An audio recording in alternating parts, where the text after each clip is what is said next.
This is my brand new and also very pink Demon 170, though there is just a small catch. I bought this Demon 170 after it was stolen out of Detroit, Michigan with only 61 miles on it. And while the engine was minty fresh, the chassis, it had, well, seen better days. So we picked up yet another stolen Challenger chassis, painted it Panther Pink, and we're left with the perfect blank canvas to build a new Demon from scratch. We got the car, we got the parts, now we need to put it all together, and that's the hard part. Don't let all the bodywork fool you. This chassis still as bare gets, but I think we have a pretty solid plan of attack.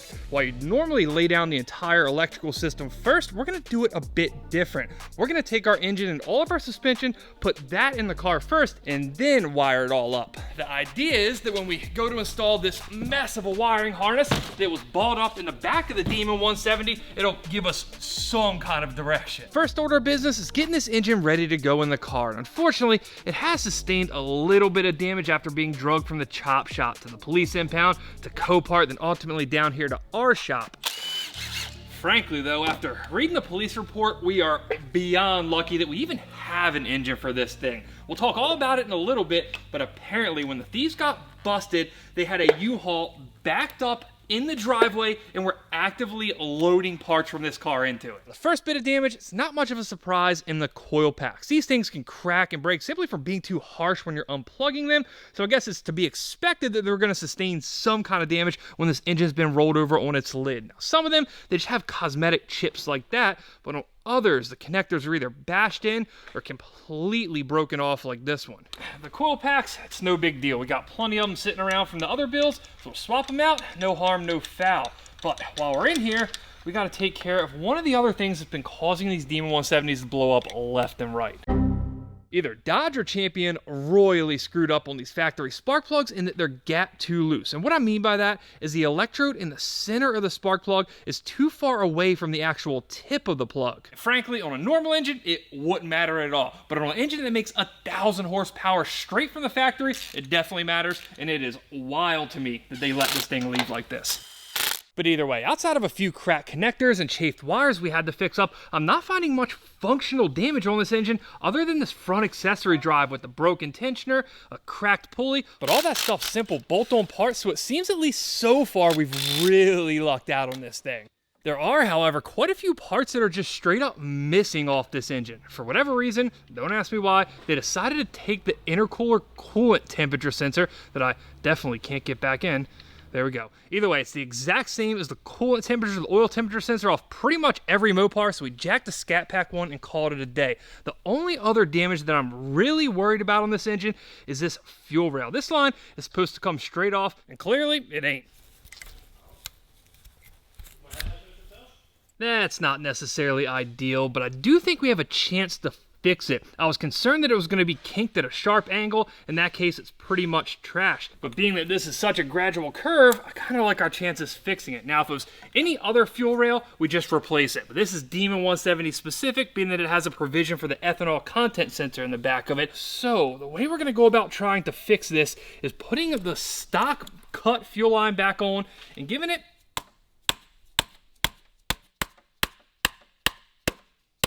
Is it fixed or is extra bent now? 2 seconds, I'll let you know. The actual nipple itself is straight. The new line we're going to be running on it goes all the way back to the tank, as long as this fits. Oh, that's really nice and tight. I think we're going to go for it. It's something we'll definitely have to keep an eye on when we do our first start, though.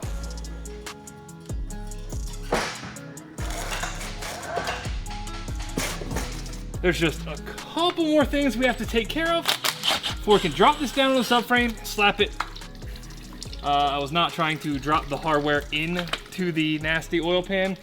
Anyway, where was I here? There's a couple more things we have to do before we can put it in the car. Basically, numero uno, this oil pan. There we go. Ugh. Oh yeah, beautiful. Our engine oil pan's pretty heavy duty cast aluminum, so even though it got drug around a good bit, it survived with just a few gouges. But our transmission oil pan, this is really thin sheet, and it got dented in heavy. It's really nothing catastrophic, and if we're on a different car, I might not even worry about it, but the way these transmissions are designed is they have a filter that sits right up against this oil pan, and if it got crushed in the wrong place, it could completely block this pickup, and if that happens, we're gonna have a very non-functional transmission.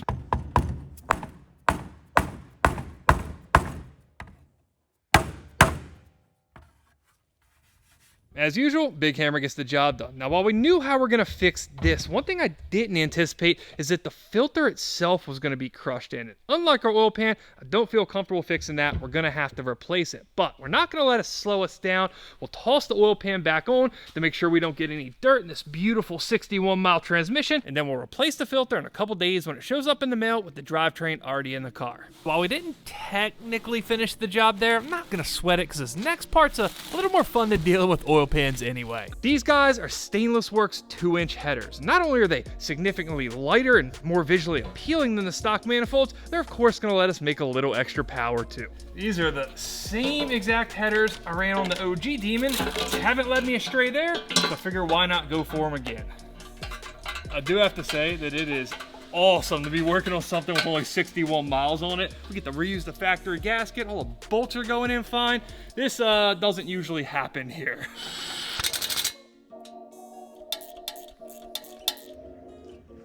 We are fully dressed, got our fancy new headers on, and now sit it down on the subframe and try to get it up in the car.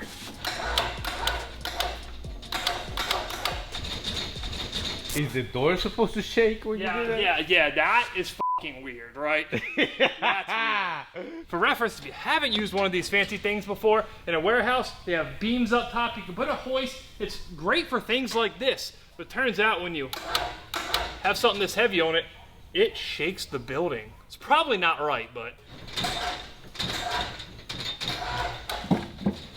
these engines are really heavy. Yep, you got it. There we go, all right. It's almost destroyed the building, but... Yeah, it was brought down the roof on us, but you know, no problem. That's roughly, more or less, right? This is 10 times more nerve-wracking than any car I've put an engine in before. This is the only one where we have a freshly painted, beautiful engine bay, and now have to put an engine into it. What we're trying to match up here is to get this bolt, which goes through the subframe, to go into this hole. So it looks like we gotta bring this about an inch forward.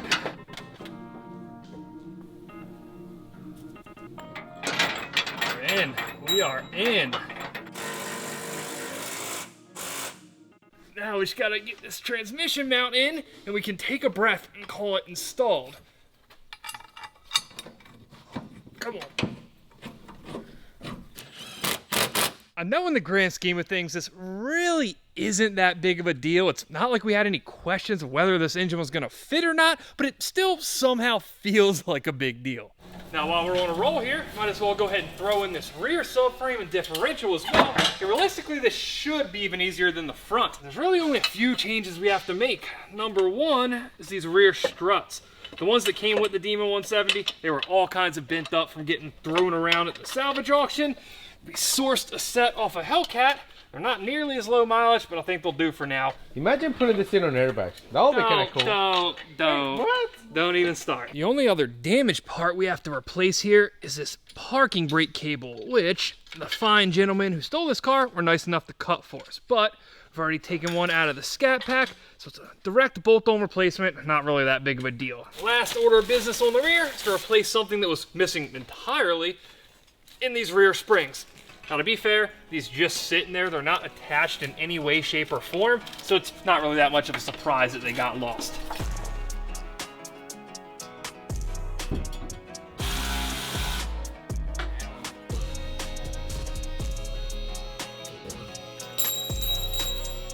Man, if we pretend for just a second that we don't know what the inside of this car looks like, from underneath it almost looks like a regular old Hellcat or Demon that's just, you know, in for service or something. Not that we had any doubts about the straightness of this chassis or the subframe, but after it all got tossed around, it's nice to see that everything bolted together just buttery smooth. Our only real issue is how dirty everything is.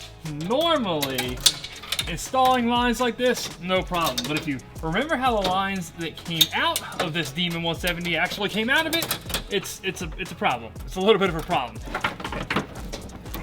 This is just one of the parts about outfitting a completely bare chassis that just isn't a great time. Like, do these random lines go over or under these brake lines? It's hard to tell from the jump, but once you get everything assembled and realize that it doesn't fit, it could be a 2-hour backtrack to try to fix it if we got it wrong. Now, our next order of business here is our fuel tank. And I know that sounds super straightforward, but we are truly flying blind on this. Of all the parts we got with that blue Demon 170, we didn't get anything from the fuel system. Not a tank, not a pump, no lines. That line we test fit on the rail earlier and have since put up into the car, along with this piece that goes from that up onto the tank, that's from a Hellcat Red Eye. The actual fuel tank that we're using, this is out of a plain Jane Hellcat, and while we know it'll fit the chassis, it'll all bolt in the car fine, I have no clue how this is all going to integrate with the factory Demon 170 stuff we're using up front. I do honestly think that along with the wiring, getting all this factory Demon 170 fuel stuff to work is probably going to be one of the more challenging parts of this build. But even if we can't source factory Demon 170 fuel tank parts like the fuel pump, we can always go the aftermarket route like we did on my other Demon, so at least there's a plan B.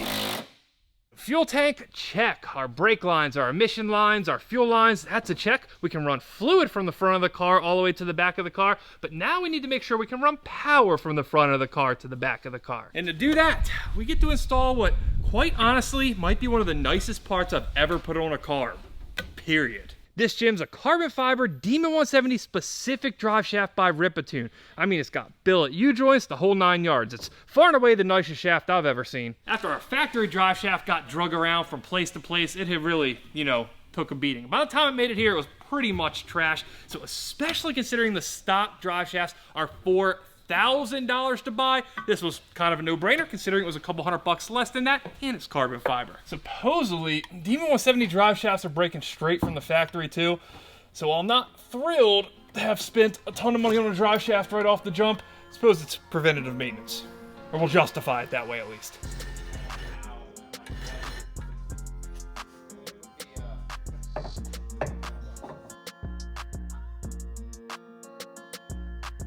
Now we might be putting the cart before the horse just a little bit. There's really no reason why we can't wiggle this exhaust on here, starting with a nice set of high flow cats, followed by these S-pipes, which slide on way too smooth. God, that's beautiful. And if you've ever worked with slip joints, you know they go on nice and flawless like this one time and one time only, and after that, they're an absolute freaking nightmare. Now for the big and dirty and not so new parts. A factory exhaust, which is off a Hellcat, a certain gray Hellcat that we no longer need an exhaust for. Let's see how it all fits up. I'm gonna push up, you try to get that in. There we go. Bravo! I'll send you a bill. We can go ahead and plug in our exhaust module. And these have like little flaps in here. I think the idea is that when you go wide open throttle, they completely open, it gets a little bit louder, but somehow keeps it just a bit quieter and idle. One other thing this exhaust does is moves the secondary oxygen sensors like 2 feet back. So we have these extension harnesses that we gotta plug in that'll let us get back up here to the O2 center connection, which is all the way up here on the bell housing. With that, we've got a car that, at least from a drivetrain standpoint, is, dare I say, somewhat complete. But now we have to make it all function together, and this is far and away going to be the hardest part of this build. Not only that, but there's some questions that we just don't have answers for yet. On the last Demon build, getting all the electronics to work properly, getting the modules to interface, it was an absolute nightmare. To the point where I had to buy a 2018 Hellcat and strip the entire electrical system out of it just to get the car running. This time though, rather than repurposing things from other cars, I bought all the modules brand new from the dealer. Our engine computer, our security module, our body control module, even the key fobs, which, yes, are Demon 170 specific. Problem is, there's still no dealers out there that have coded a Demon 170 from scratch, so once again, we're in uncharted territory here. And then there's also the fact that this massive ball of wiring harness, yeah, we might as well just dump it out. All this stuff sat outside for who knows how long. I don't know what's corroded. I don't know what's damaged. I don't know what's just straight missing. The only thing I do know is there's only one way to find out.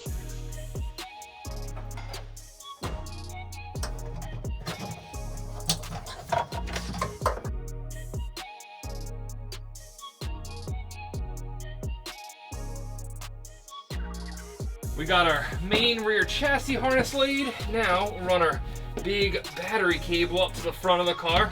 And I do have to say this all seems just very repetitive and redundant after having done this so many times on the last Demon. And if it's boring for me to do, I can only imagine it's boring for you guys to watch. So why don't we keep it fun? I guess this is about the time that we'll throw on the theoretical detective hat and monocle and tell a story of how the OG Demon 170 got stolen. Thanks to the good old Freedom of Information Act, we got the entire police report and know the full story, and it is freaking wild. Now, since day one, essentially, I've known who owned the original Demon 170 because of the paperwork that came with the car from Copart, but out of respect for their privacy, we're obviously not going to name them. It was, however, someone very high up at Dodge's parent company, Stellantis, in Canada, which explains how they got car number 32 and explains why it was a VIP build on the window sticker. According to the police report, it was stolen when the owner's son accidentally left the garage door open one night. And while you do that with a Mopar in Detroit and leave it unlocked, it's gone. Just write it off, it is done. They never heard the car start, so presumably they pulled the manual park release cable and just pushed it out of the garage to keep things quiet. And speaking of, we have to install a new one because they cut ours when they chopped it up. Now, the whole purpose of having this shift release is that so if your shifter fails or your car doesn't have power, you can still move it. You can get it into neutral, to drag the car around, to tow it, whatever you need to do. Unfortunately, it's also became a really easy way for people to steal these cars. You break a window, pull this, the car is basically gone. As for the theft of the car though, that's pretty much it. They had cameras, they didn't catch anything. The Demon, and of course, its yellow lip guards just disappeared. Or at least it disappeared until someone got tired of their neighbors making noise, apparently. Detroit police got a call about a car being chopped up out back of a house, which, fun fact, is a block over from Eminem's childhood home. And when they got there, I mean, if you could imagine and draw up what a chop shop bust would look like, it was exactly that. Upon arrival to the location, I observed an unknown male running from in front of the location to the rear. I began walking up the driveway when an unknown male came walking from the backyard of the location. The unknown male seen me and dropped a sawzall. He ran to the backyard, past two other people. They started hopping fences and running, though they all did get caught eventually. But once the police got to the backyard, that is where they found the Demon 170. Unfortunately cut up and actively being loaded into a U-Haul. Now, thanks to Detective Turner of Detroit's Auto Theft Task Force, we have pictures of all this, and it's really just a sad sight. It is crazy to me that they didn't get caught sooner. All the houses are so tightly packed together that everyone has to know what you're doing. I mean, out front, they had a Suburban with Chrysler 300 parts that were stolen. It was legitimately a full-blown chop shop in a residential area. But either way, Detroit police recovered all the parts that were left and drug them to their impound lot. That's where insurance would have cut a check for it, and then ultimately sent it off to Copart to be auctioned off to try to recoup what they owe, which of course is where I bought it. Normally, it's about where the story would end, but not this time, because a couple days after the first video went live, I got a wild message on Instagram. Someone messaged me asking me if I wanted to buy parts from the Demon 170. Obviously, I wrote it off as a joke, just somebody being dumb. Turns out, it was real. It was very real, and they could prove it. They sent me pictures of the Demon 170 before it got cut up. He sent me his number. Obviously, I called him, and for God knows what reason, he wanted to talk a lot. Now, apparently, the way this all works is the group who actually steals these cars aren't the ones that part them out. They'll take a Hellcat, they'll let it be known through whatever medium, I have no clue, that they have a stolen Hellcat, and people will essentially bid on it, offer money for it, and then they'll take the chance, assuming they can part it out for more money, you know, if they don't get caught in their backyard. The way he made it out was the person I spoke to was just some sort of associate of the people who actually do this. He was able to show me the trackers they use and really just bragged about, unfortunately, how many cars that they steal.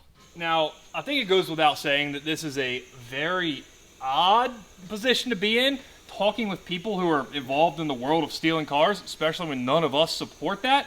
But in the interest of trying to find the whole story behind this car, it's just kind of where we found ourselves. I even tried to get in touch with the guy who's actually stealing these things just to get a 100% complete story for you guys, but nothing really ever came of it, presumably because I said whatever he told me was going to end up in this video. At the end of the day though, no parts were ever offered for sale. The guy I was speaking to never even claimed to have them. Oh, and one other small bit of information. I asked him how they're able to find this many cars, how they're able to steal them at this rate, and he simply replied with a picture of a t-shirt from Dodge's Brampton assembly plant. So take that for what it's worth. Now, on a far brighter note, we've basically got this entire engine bay wired, and even though all this stuff got drug around for who knows how long, I didn't find a single broken connector or damaged wire on the harness itself, which means we can finally move on to this dashboard and try to get some life going here. In the bumper. Don't do that. Now, for as well as the rest of this has went, I'm not entirely convinced that this is going to go quite so smooth. On our engine bay harness, on our rear harness, I got pretty optimistic once I saw there was really no severe damage. There's a couple split wires, a few cracked connectors, but it was all a super easy fix. That, however, is obviously not the same for this dash harness. Now, what I think this can be attributed to is the fact that those wiring harnesses were left, they were balled up, sure they got drug around, but they weren't attached to some 100-pound dashboard. I think being that this got dumped around, people were probably struggling with it a lot more, a lot of these connectors got severely damaged. You can really see how badly this thing was handled because the metal dashbar that sits behind the actual dashboard, all the mounts for this are bent up. This side one's completely cocked. These are supposed to be flat. They mount to the chassis of the car. They're in 8 different directions. So if that metal bar got this jacked up, the harness, it really stood no chance. Now, normally I just swap out to a different dash harness, call it a day. But given that these are so new, you can't order this exact dash harness from Dodge, and that's a problem. I don't want to risk putting a different dash harness in it and just hoping it works, so we're going to have to repair this one. That's really our only option. And even outside of the wiring, the dashboard itself, while a lot of the panels, the gauge cluster, that carbon fiber trim, that all survived. This dash, it's basically just trash. This entire backside's all broken out where the defroster vent clips in. We got a really nice gouge on the top of it. Even the center console mounts are all jacked up. There's pretty much no saving this, so our only option was to get a new OEM dash. The idea here is we're gonna outfit our new dash to be one giant assembly, just like this one, except, you know, not all jacked up.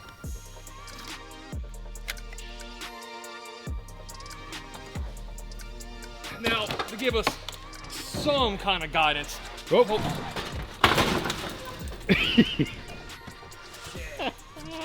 To give us some kind of guidance on what we're doing assembling the dashboard in the pink car, we're gonna take the dash out of this. That's flawless execution, Tim. Right through the car, perfection.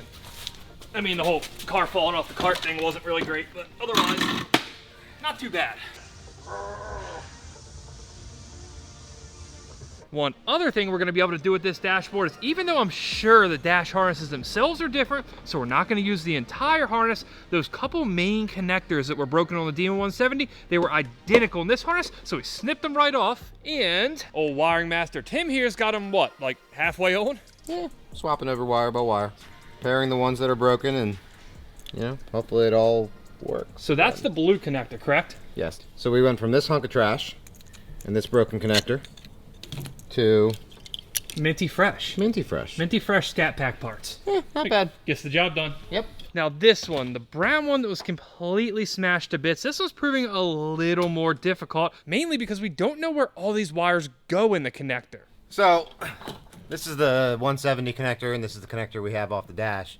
The weird thing is that they don't even have the same number of wires from car to car. So I'm having to move some wires around in addition to some wires match the right color.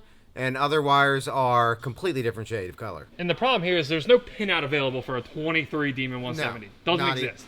Not even the slightest. Trial and error. While Tim's trial and erroring away, we're gonna go ahead and assemble our new dashboard.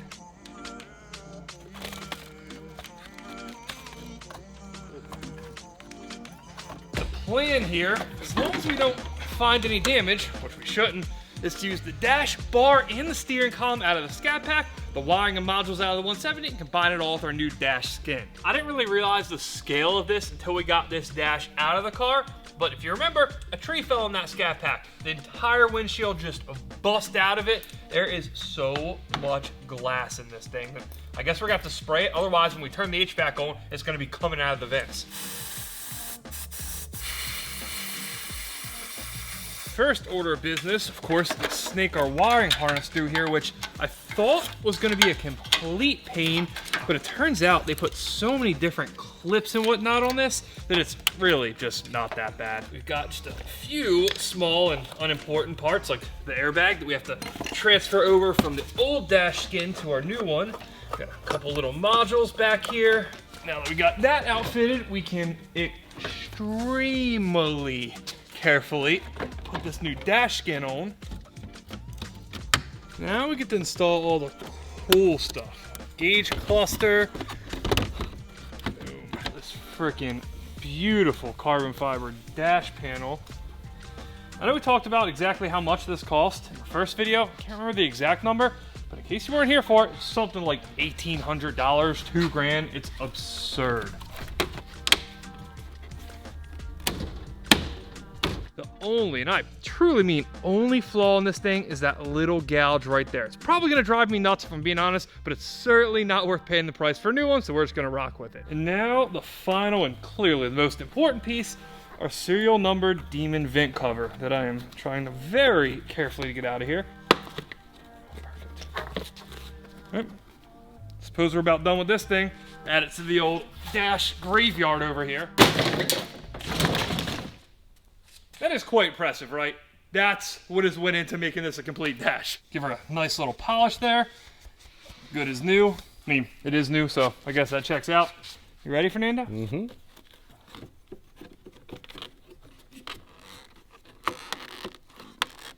Oh, that did not go nearly as smooth as I wanted at all. Oh, that is not good. Yeah, that was supposed to be the nice sentimental shot of me sliding the Demon badge back in for the first time. Everything would be right in the world, and I absolutely and utterly blew it. So, well, it's in.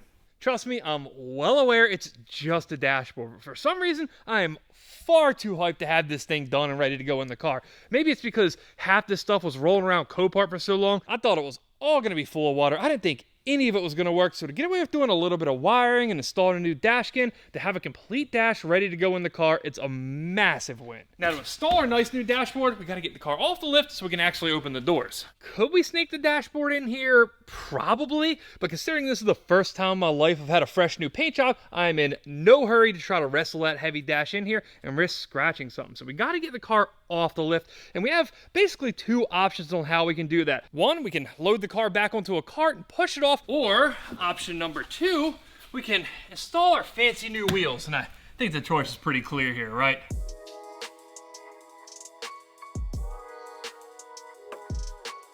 If you watched the first video, you know that the Demon 170 originally came with the carbon fiber wheel option, but they're so incredibly expensive. To buy them new, it's like $50,000. Even used sets are fetching like 30 grand. As cool as it would have been to put carbon fiber wheels back on this car, it just wasn't even close to being in the budget. So we went with these, a factory aluminum set that were like 15% of the price of the carbon ones. Are they a little bit heavier? Of course, but there are some positives here outside of just the cost. And no, this isn't just a coping mechanism. We plan on truly, and I mean truly, putting this car through the paces. And as you might imagine, it means we're gonna be going through a ton of tires. Mounting tires on these aluminum wheels, no problem. Mounting tires on almost $50,000 carbon fiber wheels, yeah, that's a different story. Frankly, I don't want any part of that. As for where the original carbon fiber wheels off the Demon 170 ended up, I guess we'll never know. I'm sure some janky car's probably rolling around Detroit right now on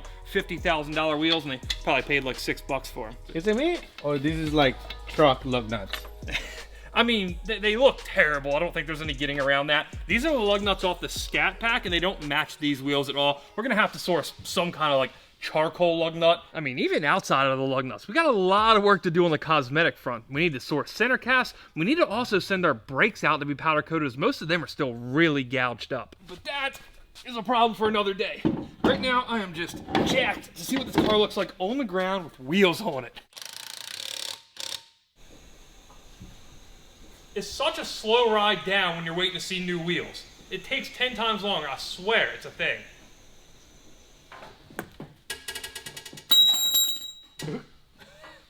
Forgot to tighten something. Okay. Well, it sits awfully high at the moment. It looks like 4x4 right now. It does, yeah. Yeah, we accidentally put Trackhawk shocks on it, sorry. So we're gonna have to take a page out of the Thieves playbook here and use the whole park release trick.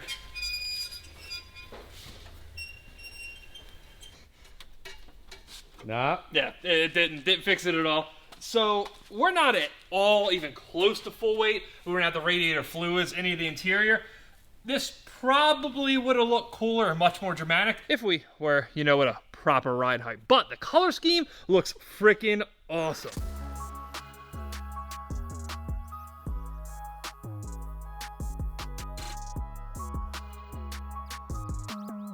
Pretty much the last thing we have to do, we're gonna put our dashboard in, just throw our HVAC control box in. We'll also, just because it's a lot easier to do with the dash out of the car, install our new BCM. Look like you're struggling to me. I'm not struggling. We need to get this shaft through the hole, and this is where it becomes a bit hard. Now, Fernando. No. I'm just gonna say it because it's, you know, we don't have much time here. We can't dance around our words. I need you to come grab the shaft. Jesus Christ. Okay, you pick it up. You got it in the hole. All right. Wow. We in? Yep. All right. I really can see the comments coming. What comments? Uh-huh. What comments? Uh-huh. We're like so close, but there's something stopping from pushing it all the way in. I can't tell if it's this right here. Yep. It was that right there. Now we can toss our center console in, and this isn't necessarily going to be a permanent install because we have to take it back out to do the carpet and all that fun stuff. Oh yeah.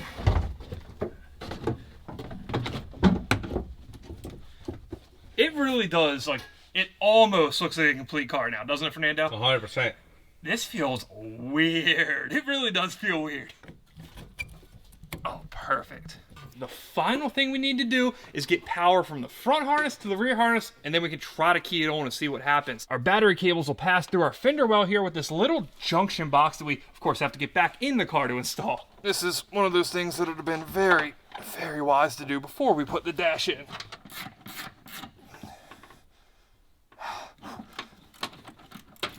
All right, one side done. And that looks like two sides down to me. We're good to go. We're good here? Yep. Do you suppose this is probably the time that we should just temper our expectations? As much as I would love to fire this thing up and have it run, that's clearly not going to happen. I'm hopeful that we can see some lights. If we see some lights, I'll be happy. If I'm being honest, though, that might even be too much to ask. Keep in mind, none of these modules are programmed. We have to get the car this far before we can even try to convince a dealer to program it. So I have no clue what's going to happen here. We just got to go for it and try. Let's see, we'll connect the terminal here. I'm nervous. I'm nervous, guys. Oh! We got, oh, okay, we got power-ish. Yeah, that ain't right. That's not right at all. There was never a clutch pedal in this car. I'm guessing that's because the modules aren't programmed, maybe. So theoretically, if we hit this, yeah, the key's not going to do anything. Do we try to hit the power button and see what happens? Yeah. Nothing. Well, I guess that makes sense, right? Yeah. Yeah. Let's see if we can get headlights working. It's on? Nope. Nothing? Nope. Maybe the stalk needs to be plugged in. Let's see if I can high beam somebody. Oh, yes. We got it? Yes. Wait, so the rings come on. But no, the headlights. Yeah, that's not actually a high beam, Oh, right? really? Yeah, no. Oh, It's okay. just, so when you hit the high beam, the ring lights come on. Sounds like That's weird. It doesn't make sense. that's a programming problem. The lights themselves don't work, but if you use the high beam button, something works. So theoretically, if you hit the brakes, okay, we don't have tail lights. We don't have any functioning lights except the brakes back here. But again, it's something, I'll take it. On the inside, I guess, as expected, there's not really much going on. We can move this switch and it does dim the cluster.